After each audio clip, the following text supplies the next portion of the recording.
Hey guys, welcome back to the Snapring Chronicles. We're coming back at you with another Ratchet video. Okay, what we have here today, it's the Gearwrench, and this is the 90T, the 90 tooth style of Ratchet. And this particular one is number 81011T. And then there's some sort of symbol there, not sure what that is. But this is the 1/4-inch version of this set of ratchets. But before we jump into it, I'm trying to reach a goal of 2,000 subscribers, and hopefully I might reach it by Christmas if you guys are willing to help me out. So help me out, give me the HBO special, help a brother out special. Help a brother out, hit the like, hit the subscribe button, and I'll give you guys 2 seconds to do that. Okay guys, thanks a lot for you guys that help me out. And as I said, I think I'm only like 33 subscribers away from the 2,000 mark. And you know you guys like this stuff, so don't be stingy and subscribe. Okay, we have the Gearwrench, the small. This is pretty small. This ratchet, it comes with this color code. I'm not sure what that means. I seen it online. It looked yellow. This one looks orange. So I'm not sure what to make of that. They have a couple of versions of this. One has the rubberish plastic handle, the soft grip handle, and this one is just a regular metal handle, and it has the switch and has on and off. And kind of Gearwrench has been making kind of a lot of headway, I think. They've gotten pretty good reviews. The stuff I've seen from them online, their what do you call it, the toughness or the durability of their ratchets seems to be pretty good.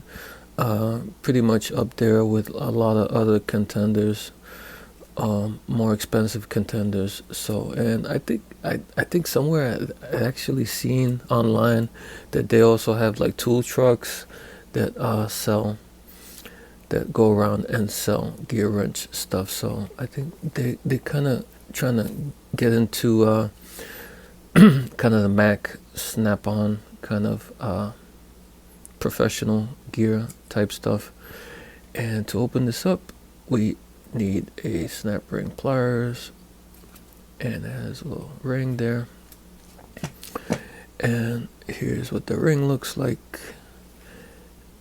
And then we pull out the gear, but I'm not gonna pull out all the way. I just want to show you the plate here. The plate is also one of those plates that's kind of really thin. So, you know, I think that's kind of popular nowadays when they got these really thin ones. Who started that? The first one I remember was Danaher with their original, still USA made Craftsman ratchet, the quick release. That was probably the first ratchet I seen where it had like a wafer, paper thin plate like that. But this one comes with an O-ring, and it's kind of an enclosed sort of ratchet. Let me lift this up. I'm trying for the, I don't want the pawl to go across the ratchet. And here's the gear, and this O-ring sits in that little cutout there, that little depression on the gear that you see there on the edge. And this is the back of the gear. There's like, I don't know, a kind of a deep depression there, if you can see that, if the camera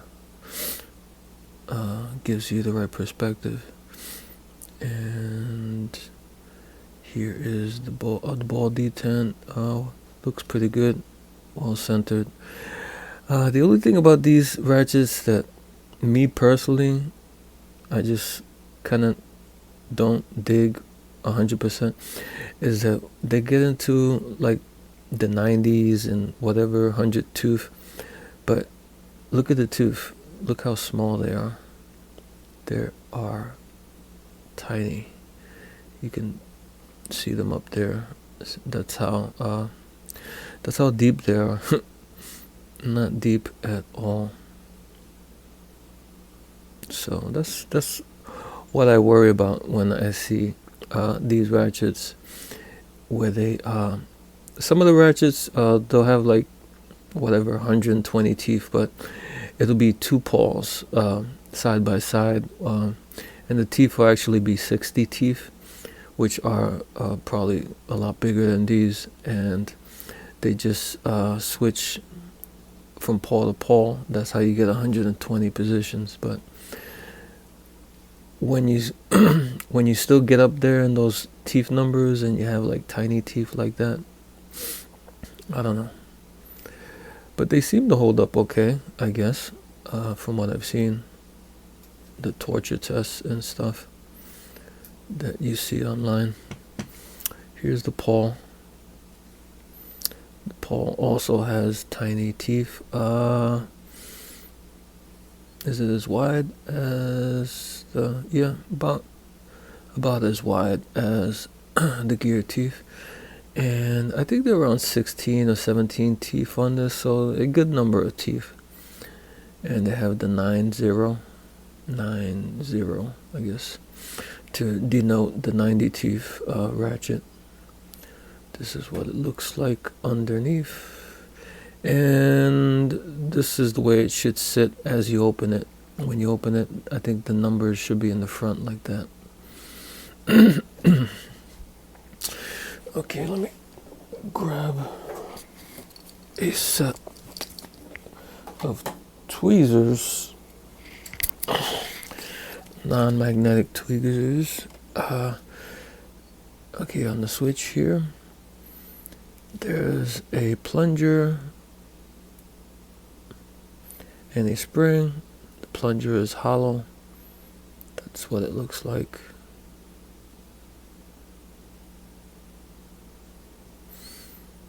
And then you can push out the switch. But be careful, there's another plunger underneath the switch. So it has kind of a double plunger action.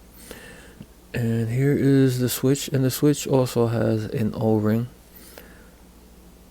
Over here, you see that little rubber O-ring, and the hole where the plunger sits in, and the bottom, and the front.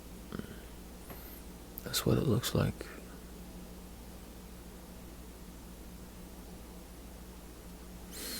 So there's an O-ring in the front, so dirt and whatever, grease or whatever, moisture doesn't get in through the switch. And then over here there's the O-ring for the gear to so this stuff won't get through the plate. So it kind of closes off the plate here, so all that debris, dirt, sand, whatever, doesn't get in. And then there's this plunger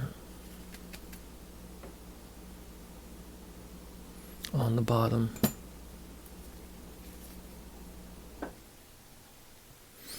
And it looks identical to that one, which sits inside the switch. So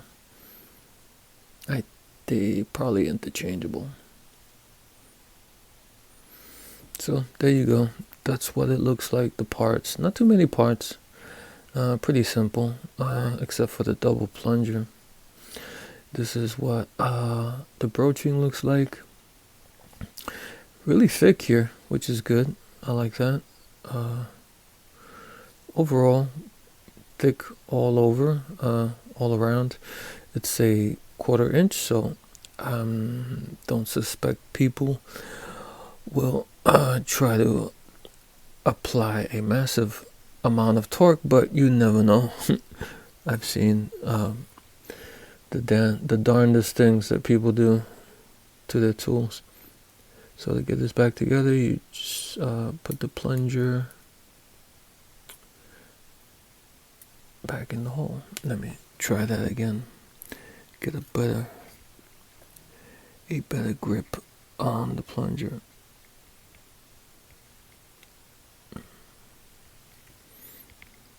Oh, this is what the spring looks like when it's not in the plunger. It decided to pop out.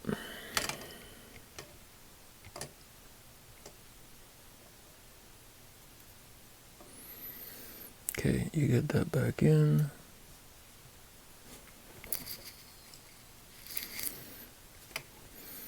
You put it in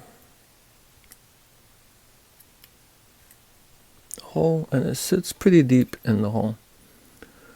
So now you take the switch, and from the front side, you put it in. And you might want to just finagle it in, wiggle it in. And it has, remember, it has the plunger underneath of it. And you take this plunger and you put it on top of the switch. Like that. Now you take your pawl, remember with the numbers facing out. Let me grab it with the numbers, right, like that, with the numbers facing out, and you drop that on top.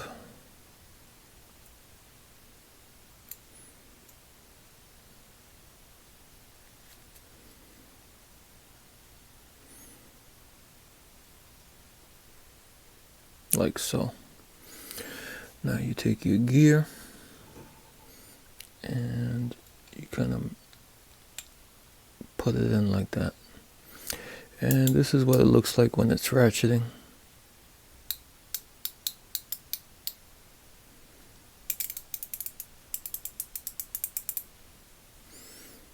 Like that. And now you take your O-ring and you drop that in. Make sure it's in the depression of the gear. Like that. And now you drop your plate on top of that. You grab your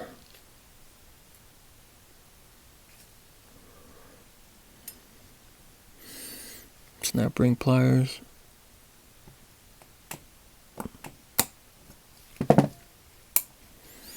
and you put your ring in like that. I like to center it better. It's kind of cockeyed there. There we go.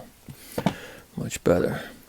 So there you go. That's what it looks like and how it's constructed of this Gearwrench 90 tooth. It's the 1/4 inch model. There's the Gearwrench in the front. And this one is the 81011T.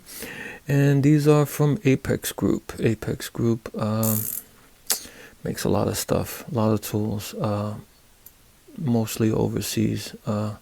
They were part of Danaher before before Danaher took all their stuff overseas, and I guess they merged with Apex Group, which is what we have now, which is makes a bunch of different ratchets, and don't make the same ratchet as this. You've probably seen it under different names. I think even Harbor Freight now has a version of this ratchet that they're selling